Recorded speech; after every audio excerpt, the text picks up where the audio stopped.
Akizungumza katika ibada ya mazishi ya Cleopa Msuya, Rais Samia amesema Msuya alikuwa si tu kiongozi bali alikuwa kiongozi bora na mwenye uthubutu, kwani kipindi cha uhai wake ujumbe aliokuwa akimwambia Rais Samia ni kuwa na uthubutu wa kufanya kazi na kutekeleza miradi ili ilete manufaa kwa watu. Katika hatua nyingine, ushauri wa mzee, timu inayotuandikia dira mpya ya taifa ya maendeleo hivi sasa ilifika nyumbani kwake Upanga, Dar es Salaam kupata mawazo yake, ambapo alisisitiza viongozi tuliopo serikalini kuwa na uthubutu katika kuanzisha na kutekeleza miradi yenye tija kwa taifa.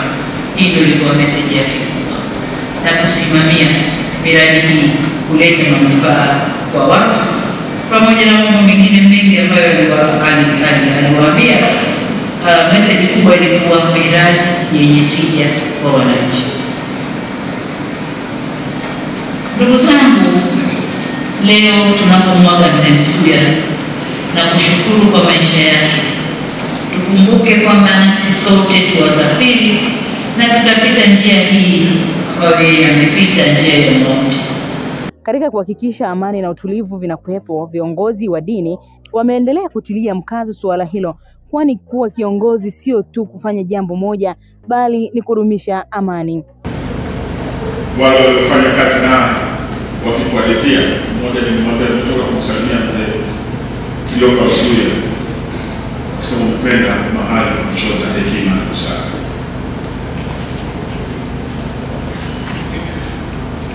Na watu walimheshimu, sote tulimheshimu,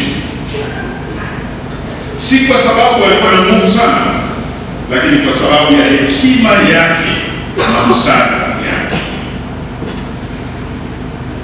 Si kwa sababu alitisha, lakini kwa sababu alitanguliza sana kutafuta amani na watu wote. Ndugu zangu, katika kutafuta amani na watu wote ni pamoja na haya aliyosema mwimba Zaburi. Wakitoa salamu za rambirambi, baadhi ya viongozi wamekiri kuendeleza dhana ya aliyokuwa nayo Mzee Msuya, kwani alikuwa ya haki na amani katika utendaji kazi na hata katika jamii alikuwa akielezea umuhimu wa amani. Poleni sana na msiba mkubwa ambao tulipata. Mheshimiwa Rais, leo tunaomboleza msiba huu wa baba yetu, babu yetu, lakini kiongozi wetu ambaye wakati wa uongozi wake na baada ya kumaliza uongozi wake bado aliendelea kuwa mtu mwenye hekima, mwenye busara nyingi, mwenye uvumilivu, na bila shaka kama alivyosema Baba Askofu alipotuendeshea ibada hapa, ni mtu aliyependa kuwa na amani na watu. Hayo yote ni mafunzo kwetu sisi tuliosalia